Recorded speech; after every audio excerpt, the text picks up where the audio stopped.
my book, Madhyama Marga. It's a book in Kannada, but it's a book that also has translations of articles that I wrote in English. In that sense, it's a multilingual work. In fact, it got a very prestigious award in Karnataka called the VM Inamdar Award. And this 22nd, 3 days from now, the book will get its Karnataka Sahitya Academy Award. Sachidanandan will give the award away. Now, what does this book essentially mean? I will talk about the processes of the book. One, that it is based on a very important text, a Buddhist text. Nagarjuna, the great Buddhist visionary, his text is Mula Madhyama Karika, where he talks of, he uses a concept, Prakriya Mimamsa. Mimamsa, of course, is theory, Prakriya is processes. So it's not a final theory, it's not a settled theory, but everything is part of multiple processes. So this text is about several kinds of processes. So I think I owe it to my reading of the Buddhist philosopher Nagarjuna. Second, it's very important to realize that I am a multilingual, multicultural person. All these have gone into the book, so I am giving a very so-called biographical account.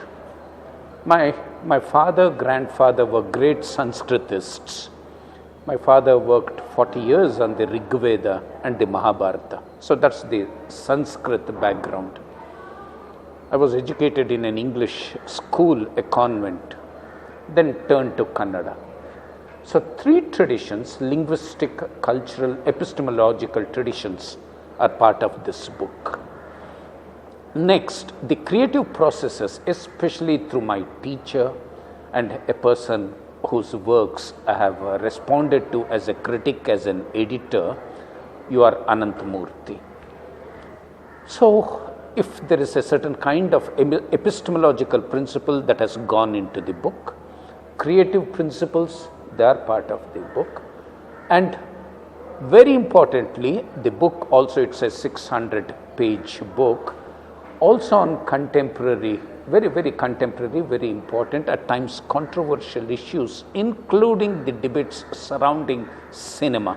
So it also has something not just about classical epistemologies, also about cinema. So it's also a book on cinema theory, not reviews of films, but on the Indian cinematic tradition, in particular, third world cinematic traditions. So it's an attempt to integrate, it's an attempt to open up spaces that apparently look unrelated, but they are very deeply related when you begin to look at the multiple spaces, the pluralities of cultural traditions. And for me, cinema is a very important aspect of our cultural tradition. There are also essays on the Indian classical musicians, the Carnatic and the Hindustani styles. So Madhyama is middle, Madhyama also means medium, and Madhyama also means a certain golden mean. This, in short, is the book Madhyama Marga. So it's the path, and we say path, but it becomes clumsy to say Margagalu, paths, but it's essentially about the different paths, the different methods, epistemologies, and the different media. This is the book. Well, you see, Indian philosophy, Indian culture, Indian literature are treated in singular terms. And I think it's a disservice intellectually and to our creative and cultural traditions. I think the time has come to establish plurality. As I mentioned earlier, my father was a Sanskritist, but he was always open to the internal contestations. What do I mean by internal contestations? That you don't offer contestations to what is so-called Indian, by drawing from Western sources, but from within the Indian tradition. So my father, towards the end of his life, turned to the open contestations of the Buddhists.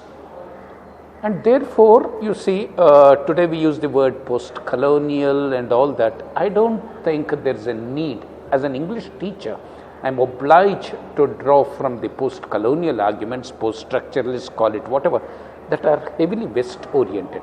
But I never wanted to use them in a derivative manner. So I also thought it was necessary to draw from our own intellectual creative traditions and engage in a debate. So who are the great Avaidikas? The great Avaidikas, among many others, now are the Buddhists. And Nagarjuna as a very, very vital figure who opens up major debates. And I think it's very important to engage all our, to put all our attention on Nagarjuna, because you just can't classify him as a Buddhist and leave it at that. But you'll have to bring Nagarjuna to get back to the past, the ancient past, examine our texts without valorizing them or denigrating them. So Madhyama also means therefore the golden mean, where easy denigration or total denigration of the past is easy, it's very easy, or a very blind valorization of that. In whatever I wish to examine as a cultural text, music, cinema, whatever, literature, I think I'm more interested in adopting the golden mean. And golden mean is a very poor expression, but for the time being, let me use it, it passes. Well, I've gone through the book you have mentioned, but I think it's very important to realize that we don't have to address our traditions necessarily by drawing from the West. Now, there is a certain anti-West slant in his book. I've read 2 of his works. But I think we must become very, very important insiders to our traditions. It's not that you interrogate. In fact, hermeneutics does not come from the West as far as I am concerned. We have a lot of hermeneutics within the Indian epistemological traditions. So I would not be very simplistically anti-West. Just as I mentioned earlier, I would not embrace the West in a derivative secondary manner. This is also the middle path. The middle path that deals with, that's able to. Now the middle path is not a simple, stupid balancing act. The middle path is something that confronts extreme positions. 2 extreme positions. So I'm not in agreement with the person you mentioned, because I think it's quite easy in one sense that it's an anti-West program. Much as one has to admit that the West has not been able to read Indian texts properly. But let's also realize that the West itself is not a single homogeneous unit, that there are several Wests, as it were. There's also an adversarial, subversive West. And I want to be very aware of these things. And all these things have gone into this book. Well, let me answer this at a very different level. You don't have to necessarily bring in the Buddhist element. In fact, within the so-called strict Indian philosophical tradition, there is no single school of Advaita. And you have contestations between the Vedantins, between the Advaita, the Dvaita and the Vishishtadvaita. So it's not that you look at extremes by going to the Buddhists. You have these positions of refutations, of major arguments, not just between the Advaita and the Dvaita, but within the Advaita school. So I think we should become increasingly aware of the internal contestations, internal refutations. For example, quite a few know this. If you turn to the Advaitin Shankaracharya, for instance, in fact, there are many strict Advaitins who would even say that he is not an Advaitin, but they use the term that he is a Prachanna Buddha, that he is a Buddhist in disguise actually, that he is not really an Advaitin. So you have the pre-Shankara philosophers, his teacher Gaudapada and others, who did not use the text, the same text that Shankara used. Ramanujacharya turns to other texts, Madhvacharya turns to other texts. So even those who are Vedantins, who accept the Vedas, now have major disagreements. And it's not as if the West interrogates it, and it's not as if the Buddhists interrogate these things. And I think we should really turn to the internal refutations, intellectual refutations, major confrontations. And I don't think Malhotra or whoever should rather take up this position that we need to turn to India, ancient India, Indian cultural texts.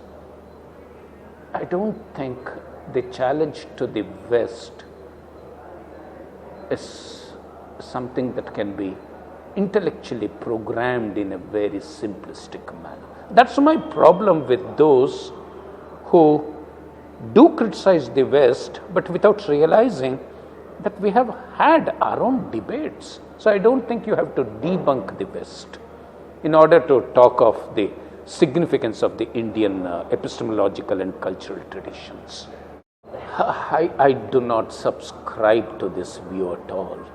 And most of these come from apocryphal stories, historical incidents, that he went and met a Chandala. All those stories, I'm not going to go into the details, or even Parakaya Pravesha. But you see, I belong to a tradition beginning with my father, and I learned the Brahma Sutras and Shankara's Bhashya and Ramanujacharya's from a teacher who said, very importantly, Shankara could never have written the Lalita Sahasranama. Shankara could never have written the Saundarya Lahari, because one is too erotic, the Saundarya Lahari. And Lalita Sahasranama is occult, tantric, because it begins with the Devi sitting on corpses. So there are these so-called modern, rational elements within these traditions of acceptance. Now I think we need to become more inward with the complexities, rich intellectual complexities. So if Shankara is Brahminical, I would also say that this is just street talk. It, however, does not mean that you convert him into an archetype, a paradigm. I believe that a very healthy culture, intellectual culture, believes in very serious, very profound debates. And I don't think we should move into political programs. Well, I think it's also an attempt to ask, especially musicians, to turn to practices, especially musicians, because see, even in the world of music, Carnatic music, there are people who say this is too Brahminical, not realizing that the great Laya exponents, because I personally believe that Carnatic music evolves through Laya.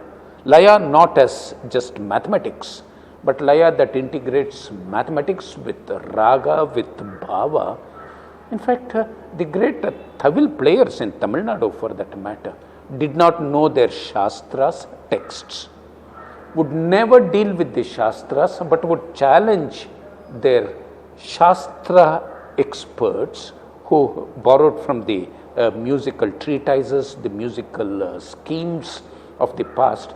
There were those Shastric people, but when these, to get back to your word, Abrahmanas, non-Brahmins, especially in Laya, which constitutes, in my opinion, the strength of Carnatic music, they were uneducated, illiterate, and it was practice that produced theories of music. I have heard from my father that when these great Thavil Vidwans played, those who could deal with musicology, the science, the grammar, could not even mark time. And two great figures, of Carnatic music? Well, the great Hindustani percussionists and musicians sent their disciples to them, Palgat Mani Iyer and Palgat Raghu. In fact, I have listened to them, especially Palgat Raghu, who never quoted from any musical textbook. They went by actual practices. So, Madhyama Marga is also an attempt to understand creativity, the cultural dimensions of creativity, without taking refuge in textual authority, in textual knowledge, and also to see that a culture resonates through its orality, the principles of orality. Well, this book does that it struggles to offer alternatives, but I would say this has been part of our intellectual cultural debates. I'm not introducing anything new, but the pieces on music, cinema, the texts may be new, but I think the whole epistemology of the book comes from many traditions, intellectual and cultural traditions, performative traditions.